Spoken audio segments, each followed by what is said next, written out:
Tonight's bedtime story is called Unaccompanied, and it is going to be a classic, head-cold, sick voice bedtime story. But, as always, I will do my best to edit out the most unpleasant aspects of the head-cold, sick voice. Let's begin.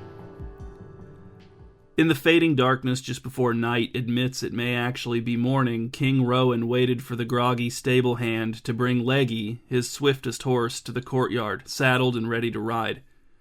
He didn't know if it was his anxiety about Prince Goleman's safety, an identity issue related to his position atop the social order, or the clothes themselves, but King Rowan was not comfortable in his commoner disguise. The pants, the shirt, the coat, the hood, the boots, the gloves, none of them felt right. At least the sword on his hip was his. He doubted anyone on his forthcoming journey would recognize it, not until the end at least. He'd never been one for excessive ornamentation on a tool made for killing. He turned at the sound of footsteps, heavy and hurried. They belonged to Lord Thurwin Grathmere, King Rowan's oldest friend. They had known each other since infancy, best friends for 51 years. That was hard to believe. "What are you doing here?" asked King Rowan. "I'm going with you," said Lord Grathmere. He was also dressed as a commoner, though less convincingly than King Rowan. The stitching on his cloak was too fine, his boots too shiny, and too many people knew the distinctive white streaks in his black beard, not to mention the gaudy hilt of his infamous sword. "No, you're not," said King Rowan. "No one is going with me. This is something I have to do alone." "Nonsense," said Lord Grathmere. "I'm going." "You're not," said King Rowan. "Yes, I am." "I'm going north," said King Rowan. "You hate the north." "Nevertheless, I'm going," said Lord Grathmere. "As your king, I command you to leave me to handle this myself." "As your friend, I refuse." "Friend doesn't trump king," said King Rowan. "It should," said Lord Grathmere. "It does with me." King Rowan lapsed into silence, contemplating the depths of the stubbornness on Lord Grathmere's face. "Thurwin," he began. "I'm going," said Lord Grathmere. "I'm already in disguise, my horse is on the way, I have my sword, and my devotion to you and your family." "Goleman created this mess himself," said King Rowan. "I can't ask anyone else to risk their life to rescue him." "Right," said Lord Grathmere. "And you didn't ask me. I'm coming of my own volition." "How did you even hear what's going on?" asked King Rowan. "I just got word myself, not—" "Lynthia. It was Lynthia, right? The Queen told you? She sent you to look after me?" "I swore an oath not to reveal my source," said Lord Grathmere. "You also swore an oath to obey your king." "Yeah," said Lord Grathmere, "but that's different." "I don't need your help," said King Rowan. "I can take care of myself." "I'm the superior swordsman," said Lord Grathmere. King Rowan snorted. No, you're not." "Yes," said Lord Grathmere. "You're better on horses, I'm better with the blade. I'm almost as skilled with the blade as Sir Drush was, may he rest in peace." "That's not true," said King Rowan, rolling his eyes. "You're nowhere near as good as Sir Drush was. You're not even as good as me. And even if you were, this mission is going to be 99% riding horses." "Well, I'm good on a horse," said Lord Grathmere, "just not quite as good as you, because I devoted more time to studying the art of the blade, and you don't know how much swordplay there will be. What if bandits attack you on the way? It's not like you're going unarmed." He gestured at the sword on King Rowan's hip. "Even if you're right, that 1% of the trip requiring the blade could be the end of you or Prince Goleman or both." "What's all this about the blade?" asked King Rowan. "Blade this, blade that, the art of the blade. Give me a break." He could see in Lord Grathmere's eyes that he'd wounded him, which made him feel guilty, but maybe that hurt would make Lord Grathmere bitter enough to let King Rowan go unaccompanied. "You're not going unaccompanied," said Lord Grathmere. "I'm going with you." "You're not," said King Rowan. "You think you are, but you're not." The clop of hooves announced the approach of too many horses, too many by one. King Rowan and Lord Grathmere turned to see the stable hand leading both of their horses by the reins, Leggy on his right and Lord Grathmere's stallion, Evening Dusk, on his left. A second stable hand, even groggier than the first, had been enlisted to carry a torch now that the first stable hand had his hands full. "No," said King Rowan, pointing an authoritative finger at the stable hands. "Take Lord Grathmere's horse back to the stable. He's not going." "Nonsense," said Lord Grathmere, motioning the stable hands toward him. "Bring him here. The king and I will depart together." The stable hands stopped and exchanged a look. "Why are you looking at each other?" asked King Rowan. "There's nothing to consider. I'm your king and I told you to do something. Why would you hesitate?" "Because," said Lord Grathmere, "they revere you so much that they want me to go with you." "They don't even know where I'm going," said King Rowan, "or why." "They aren't fools," said Lord Grathmere. "They're very intuitive. Young people are more intuitive than we are, and so are people who are good with animals. They have to be able to read an animal's moods. You think the horses have ever said anything to these stable hands? No, but the stable hands somehow know what the horses want. You, said King Rowan, directing his still pointing finger at the stable hand with the torch. What's your name? Bup, your highness, said the boy. He looked too young even for the pitiful stubble there on his chin and upper lip. Bup, said King Rowan. He resisted the urge to say it 2 or 3 more times. It was an unpleasant name, but it compelled repetition to determine the depths of its unpleasantness. Take Lord Grathmere's horse back to the stable, take his saddle off, and put him back in his stall. Yes, your highness, said Bup. He took Evening Dusk's reins from the other stable hand and headed back in the direction from which they'd come. Halt, said Lord Grathmere. Do not halt, Bup, said King Rowan. He turned to Lord Grathmere. You're encouraging treason now. You're encouraging open defiance from my subjects, from lowly stable hands, which I should remind you is treasonous in itself. It would be treasonous to let you ride into danger without lifting a finger to help, said Lord Grathmere, almost poutily. You don't get to decide what's treasonous and what isn't, said King Rowan. We have a fixed definition of treason in the Royal Code, and it isn't compatible with your definition. He strode over to Leggy and mounted her in a swift motion. She whinnied and pranced, kicking up little clouds of dust. She was eager to go, to run. If you want to help me, stay here and prevent plotting against me in my absence, said King Rowan. And don't let people spread rumors about Prince Goldman, but don't tell them he needs rescuing either. Then he dug his heels into Leggy's ribs and they were off, galloping across the courtyard, beneath the raised portcullis, over the drawbridge, and onto the open road. Lord Grathmere caught up with King Rowan an hour later, just after he'd stopped to relieve himself in a thicket. Evening Dusk was breathing hard and dripping lather as King Rowan came back to the road, fastening his pants. Nice job, Thurwin, said King Rowan. Now I have to hang a stable hand for treason, or have him beheaded, a boy. Nonsense, said Lord Grathmere. He was breathing hard, too. Why would you have to do that? He contradicted my direct command, said King Rowan. He did no such thing, said Lord Grathmere. You told him to take Evening Dusk back to the stable, which he did. He knew my intention, said King Rowan. Lord Grathmere shrugged. Maybe he did, maybe he didn't. Or maybe he perceived a secret intention of which not even you were aware. Maybe he took note of the fact that you did not explicitly forbid him from letting me take my horse once you'd departed, because in your heart of hearts you want me to accompany you. You desire my presence and that of my sword. You need me.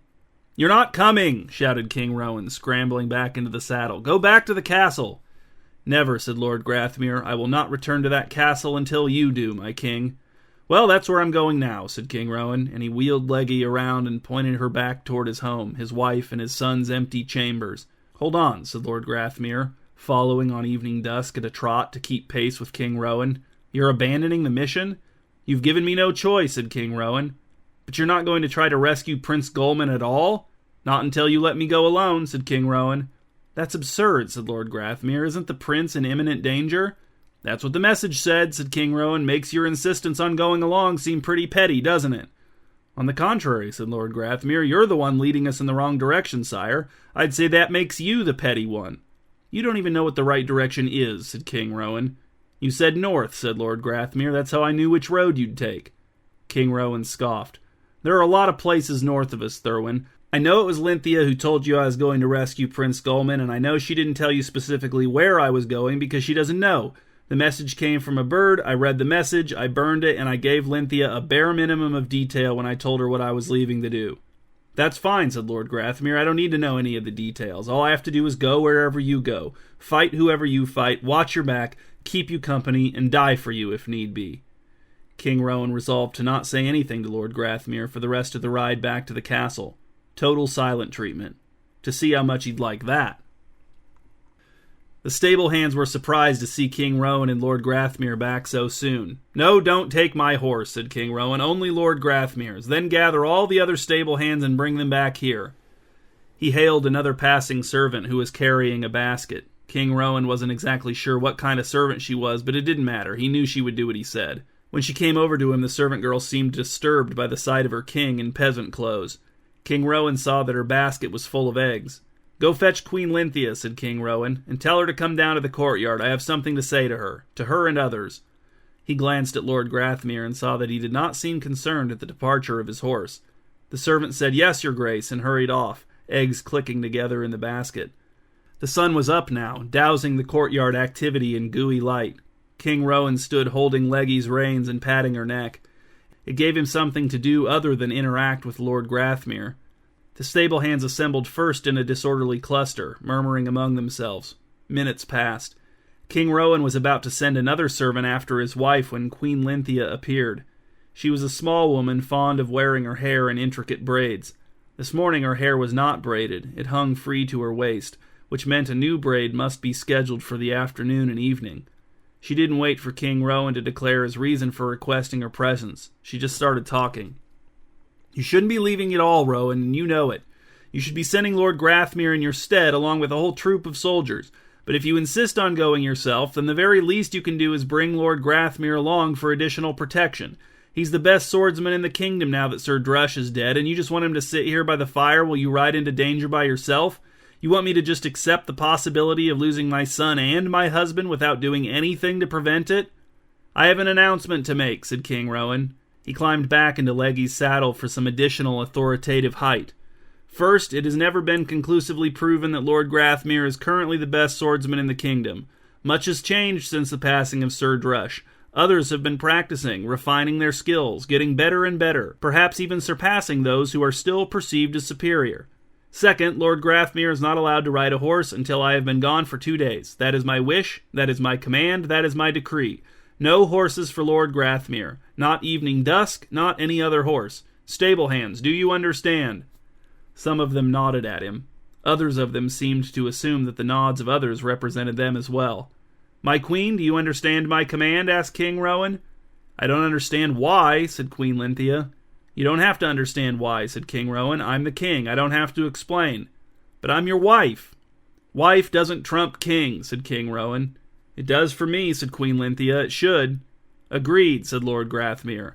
"Nothing trumps king," shouted King Rowan. "That's not just my opinion. That's in the royal code in black and white. Look it up." Queen Lynthia scowled at him. "I'm Goleman's mother. I'm worried about him, and you won't give me even a word to make me feel better about your foolhardy plan." "Haven't you seen enough from me over the years to trust my judgment?" asked King Rowan. He now wished the stable hands were not here to witness this. He should have just told them not to let Lord Grathmere have a horse and sent them on their way before Queen Lynthia showed up. "I don't know," said Queen Lynthia. "You've made good decisions in the past for the most part, but I just can't see the sense in this one. It makes me think something's wrong with you, and that makes me worry that I'll never see you or Goleman again." "All right," said King Rowan. "The message told me I had to come alone or Prince Goleman would be killed. They said they would have spies along the road, and if I was seen to have anyone with me, they would send word ahead and Goleman would be dead before I even arrived. They said the only good thing about having someone with me would be the extra set of hands to help carry Goleman's body home." Queen Lynthia narrowed her eyes, then glanced at Lord Grathmere. "It said all that in the message?" "Yes," said King Rowan. "You said it was a short message," said Queen Lynthia. "You said it was very short." "That is very short," said King Rowan. "That was pretty much the whole message. You don't get messages as often as I do, Lynthia. Sometimes they're pages and pages long." "What else did it say?" asked Queen Lynthia. "Where to find Goleman and his captors," said King Rowan, "and a few other details I don't trust you enough to share." "Pretty convenient that you burned the note," said Queen Lynthia, "so none of this can be confirmed." "You think I'm lying now?" asked King Rowan. "Wow, that really makes me glad that I took pity on you enough to explain myself. I'm leaving now. But everyone remember my command. Lord Grathmere is not allowed to use a horse, not even his own, until I've been gone for 2 days." And with these final words, he turned and again galloped out of the castle in a now much belated quest to rescue his troublesome son. King Rowan had been riding at a steady clip for at least a couple hours when a tendril of paranoia snaked into his brain. Unable to resist its whispering, he waited until he rounded a bend and then dismounted and guided Leggy into dense shrubbery so he could watch the road from a concealed position. Less than 15 minutes later, sure enough, there came Lord Grathmere trotting past on Evening Dusk. "Aha!" shouted King Rowan, leaping from his cover. Lord Grathmere shouted in surprise and almost lost his saddle when Evening Dusk reared up in response to King Rowan's accusatory ambush. "This is a direct defiance of my explicit orders," said King Rowan. "This is definitely treason this time." "On the contrary," said Lord Grathmere, regaining his composure and steadying his mount. "Queen Lynthia overrode your order as soon as you crossed the drawbridge." "She has no right to do that," said King Rowan. On the contrary, said Lord Grathmere again, clearly enjoying these opportunities to be contrary. As soon as the king departs the castle, the queen is considered to be the reigning authority in the castle until he returns, with full right to override any standing orders she believes to be detrimental to the safety of the kingdom. That's in the royal code in black and white. Look it up. Oh, how he savored throwing King Rowan's words back at him. Why had King Rowan been friends with this man for 51 years? Why had he ever been friends with him at all? King Rowan fumed, but he said nothing. Instead, he went back into the bushes to retrieve Leggy. Then he mounted up and turned back toward home. Are you serious? Asked Lord Grathmere. You're turning back again? You know Queen Lynthia will just override your orders again and send me after you. Why not just give in? If you just let me stay a good distance behind, whoever it is who has Goldman will never know I'm with you. I can be very stealthy. I'll only intervene if it seems necessary. I'm not willing to gamble my son's life on that chance, said King Rowan. Lord Grathmere mumbled something King Rowan couldn't hear. What was that? Asked King Rowan. Nothing, said Lord Grathmere. But then, after a few minutes of silent writing, he said, I just said that the message didn't even say what you said it said. It didn't tell you to come alone. And how would you know? Asked King Rowan. Because if it did, you would have just said so from the beginning, said Lord Grathmere. Kind of strange that you didn't even bring it up until we'd had multiple arguments about me accompanying you. You know Evening Dusk is a stupid name, said King Rowan, right? I mean, it's redundant. Dusk is always in the evening. Now it was Lord Grathmere's turn to give King Rowan the silent treatment, which King Rowan endured with ease. Back at the castle, Queen Lynthia was not pleased when King Rowan burst into their chambers while she was in the midst of an intense hair-braiding session with her team of hairdressers. You're back, Rowan? Lady, stop for a moment. Of course I'm back, said King Rowan. You knowingly went against my wishes. I'm not willing to gamble our son's life because... Just stop, said Queen Lynthia. Everyone knows you're lying about the message telling you to go alone. None of you know anything, said King Rowan. I'm the only one who saw the message. I'm the only one who knows what it said, and the responsibility to get Goldman back is mine and mine alone. He sat on the edge of the bed and pulled his riding boots off, tossing them into a corner. Then he stepped into his gold and purple slippers, which clashed badly with his commoner disguise, and headed for the door. Where are you going? Asked Queen Lynthia. To consult with the seer to see if our son is still alive, said King Rowan. You hate the seer, said Queen Lynthia. You've never trusted her. Well, you haven't left me with a lot of options, have you? I've given you a better option, and you refuse to take it for reasons you won't truthfully explain, said Queen Lynthia. That's what I've done. King Rowan slammed the door behind him, provoking several startled cries from his wife's hairdressers. Then he wound his way through his castle until he came to the seer's tower, took a deep breath, and embarked on the long trek up the spiraling stairs. The seer had asked for better accommodations on several occasions, but King Rowan preferred to keep her out of sight. Although he could see how these stairs would be a problem for an old lady. No wonder she took most of her meals in her chambers these days. Queen Lynthia had advocated for giving the seer a better room too, but King Rowan had dug his heels in. He didn't really know why, he just had, and once he did, he had to stick with it. When he reached the heavy wooden door at the top of the tower, King Rowan took a full minute to catch his breath before knocking. "Coming!" came the seer's voice from within. What followed was a long series of scrapings, shufflings, thumpings, clinkings, and so forth, none of which sounded like the seer making progress toward the door. "It's your king," said King Rowan, hoping to hurry her. "I know, your highness," said the seer. "That's why I'm cleaning up." King Rowan wondered if she knew it was him knocking at her door because she'd had a vision of his visit. But if that were the case, why hadn't she already cleaned up? Unless she'd only had the vision a few minutes ago, in which case the vision didn't really seem that helpful. She could have just waited for King Rowan to tell her who he was. Alas, the door creaked open. "Come in, your highness," said the seer. "Sit down wherever you please." Upon seeing the condition of the room, King Rowan wondered what cleaning could have possibly been taking place over the last few minutes. The two windows were both covered with thick, dusty tapestries of scenes that had always struck King Rowan as borderline evil, though the seer insisted that depiction did not equal endorsement.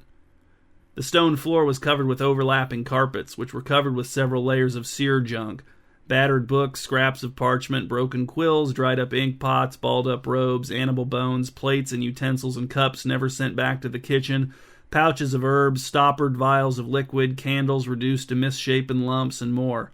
The atmosphere was oppressive. There were a few open chairs positioned around the room, but wading to them would be a tiresome task, so King Rowan said, "I'll stand." "Whatever you want, your highness," said the seer, and she stumbled her way back to her work table. She was a tall woman with a straight back and a confident bearing despite her otherwise frail appearance. Her hair was a uniform gray color, and it hung out of the hood of her robe and over each shoulder to the scarlet cord knotted at her waist. "I've something I need you to do for me," said King Rowan, "with the maximum amount of discretion." "Understood," said the seer. "I'll let you know when it's finished." "But I haven't told you what it is yet," said King Rowan. "That's all right," said the seer. "I'll use my abilities to figure it out." "I'm already here," said King Rowan. "I could just tell you. It'll take 2 minutes." "Oh, okay," said the seer, "if that's what you'd prefer." "It is," said King Rowan. "I want you to prepare an elixir for me that will knock 2 people out for at least, 12 hours? "I knew it," said the seer. "Insomnia." "That's incorrect," said King Rowan, "but it doesn't matter. I'm not telling you why I need it. Can you make it for me or not?" "Why not just use that?" asked the seer. "Use what?" asked King Rowan. "There," said the seer, "by your foot. Your left foot. Yes, that foot." "What, this?" asked King Rowan, crouching to point at one of the loose vials scattered in his immediate vicinity. Sure, yeah, it must be that one," said the seer. "Well, is this the one you meant?" asked King Rowan. "It doesn't matter," said the seer. "That's the one you saw. That one will work." "I want to make sure I have the right one," said King Rowan. "You're telling me you already had this knockout elixir made and I just happened to be standing right next to it?" "I'm a seer," said the seer. "I probably knew you were going to need it and knew you were going to stand there." "You weren't sure?" asked King Rowan. "I forget a lot of what I find out," said the seer. "Once I've done what needs to be done, it's just whoop, right out of my head." King Rowan stooped to retrieve the vial. He examined it, noting how inconspicuous the liquid inside looked. It could have been well water. It could have been rainwater. "And this won't hurt them?" asked King Rowan. "Whoever drinks it?" "I guess not," said the seer. "Not if that's the one you picked. Unless you actually do want to hurt them. Whoever drinks it, I mean." "I just want them to sleep for a while," said King Rowan, "without waking up, and then when it wears off, I want them to wake up and feel fine." "Then that's what it'll do," said the seer. "If it doesn't," said King Rowan, "if anything goes—" "Just a moment, your highness," said the seer. "I'm getting a vision." With that, she closed her eyes and began to breathe heavily through her nose. Each breath was of irregular length. This went on for some time. At one point, the seer appeared to open one eye to a sliver, so she could find something on her work table, but whatever she wanted must not have been handy. At last, she opened her eyes and said, "Help me remember this, your highness. In the distant future, there is an object, tethered to the wall by a length of black rope, perhaps. One man holds it in his hand, while a second man sits before him, covered from neck to knees with a shiny cape. The first man grasps the object, and it springs to life, humming in his hand like a horrible insect. He applies the object to the scalp of the second man, and the second man's hair falls away before the greedy object, like wheat before a scythe. Back and forth and around, the first man moves the object across the head of the second man until the hair is all gone, fallen on the floor around the men's shoes, which are also strange." The seer stopped speaking abruptly, but she looked at King Rowan with expectant eyes. King Rowan didn't know what to say. Everything and everyone everywhere annoyed him. "If this elixir harms the people who drink it, you'll hang," he said, finishing his thought from before the interruption. "The Queen," said the seer, "that's who you're giving it to, and the kingdom's second-best swordsman, I forget his name." "On this one point, you're correct," said King Rowan, "but don't tell anyone. About the elixir, I mean. Feel free to mention that Lord Grathmere is the kingdom's second-best swordsman all you want." He paused before leaving, anticipating the seer's request, almost desiring it for the opportunity to reassert some authority. It didn't come. She watched him mildly. "You're not going to ask for a different room?" asked King Rowan.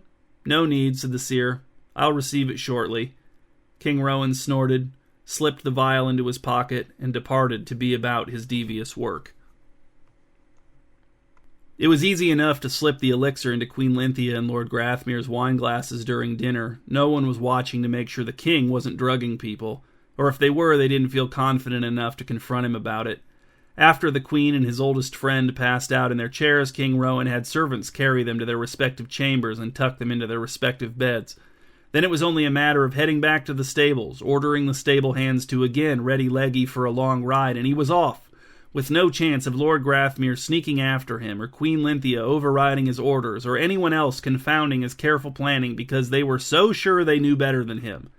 And as he rode north, traveling by day and camping by night, into lands where winter's grip yet held firm, King Rowan felt cold, yes, maybe a little underdressed, but he did not feel lonely at all.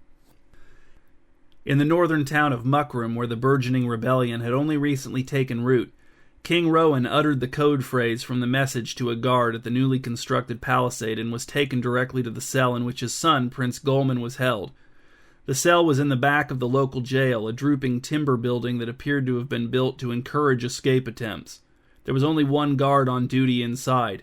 He wore no armor but for a helm. King Rowan counted 3 knives hanging from his belt, though, so he was a knife guy.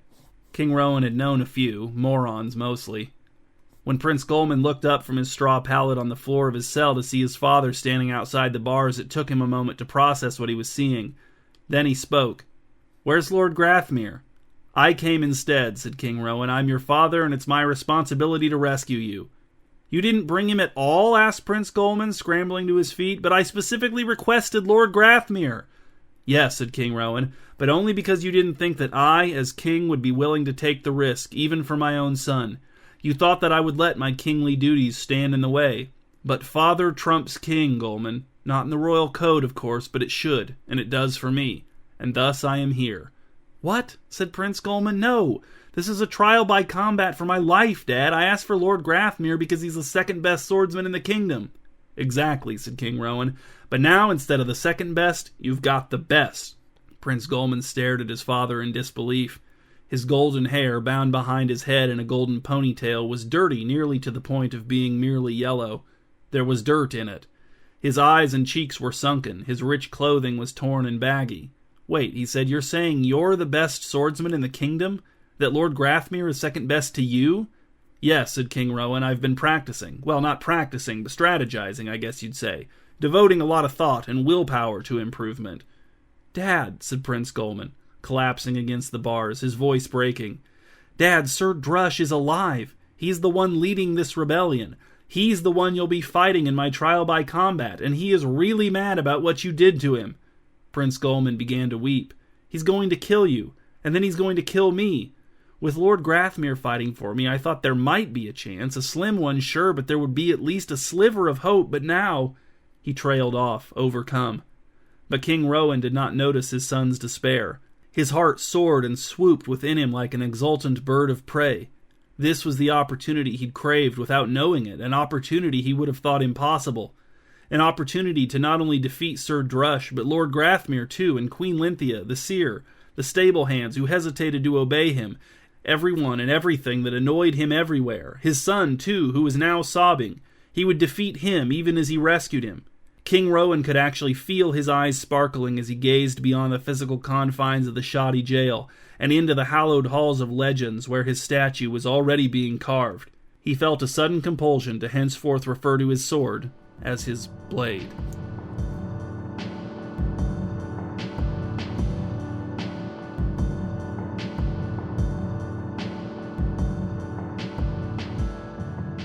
These are the discussion questions for Bedtime Story number 226, Unaccompanied. Number 1. What would it take to get you to start referring to your sword as your blade? What would it take to get you to stop? Number 2. Do you think that giving yourself a haircut with electric clippers and having the thought, what if someone from the distant past had a vision of electric hair clippers, is a good enough reason to include a scene in your story where someone from the distant past has a vision of electric hair clippers? Number 3. Where do you think you currently rank in terms of sword fighting ability in your country? I think I'm in the top 30% in the United States. Number 4. Think about the last time your will was thwarted by a technicality. What did your simmering resentment then drive you to do? Something smart, I hope? And number 5.